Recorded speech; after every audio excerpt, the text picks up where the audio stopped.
شہد کی مکھی اللہ کے ایک حکم پر، اللہ کے اسی کام پر صبح شام لگی ہوئی ہے. اللہ نے حکم دیا کہ تیرا کام ہے درختوں سے رس چوس کر تو نے لوگوں کے لیے شہد بنانا ہے. تو جو لوگ اپنا مقصد تخلیق بھول چکے ہیں وہ تو جانوروں سے بھی بدتر ہیں، وہ تو اس ننھی شہد کی مکھی سے بھی بدتر ہیں. وہ شہد کی مکھی اپنا آنے کا مقصد، اپنا کام نہیں بھولی. کسی نے کبھی نہیں دیکھا کہ شہد کی مکھی ٹی وی دیکھ رہی ہو؟ دیکھا کبھی؟ کسی نے نہیں دیکھا کہ شہد کی مکھی انٹرنیٹ یوز کر رہی ہو، موبائل چلا رہی ہو؟ نہیں، وہ اپنے مقصد پر کھڑی ہے.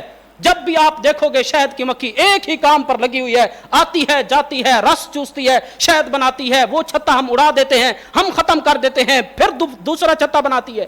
اپنے کام پر لگی ہوئی ہے. اللہ کی ہر مخلوق اپنے کام پر لگی ہوئی ہے. اگر بھول گیا ہے تو یہ بدبخت انسان بھول گیا ہے. انسان کو کس لیے پیدا کیا گیا تھا؟ وما خلقت الجن والانس الا لیعبدون. قرآن میں صرف شہد کی مکھی کا مقصد تخلیق نہیں ہے، ہمارا مقصد تخلیق بھی ہے. وما خلقت الجن والانس الا لیعبدون. اللہ فرماتے ہیں ہم نے انسانوں کو، جنات کو صرف اپنی عبادت کے لیے پیدا کیا. اگر ہم اللہ کی عبادت چھوڑ کر دوسرے دنیاوی کاموں میں لگ جائیں اور عبادت خداوندی کو چھوڑ دیں تو پھر تو ہم تو جانوروں سے بھی بدتر ہیں.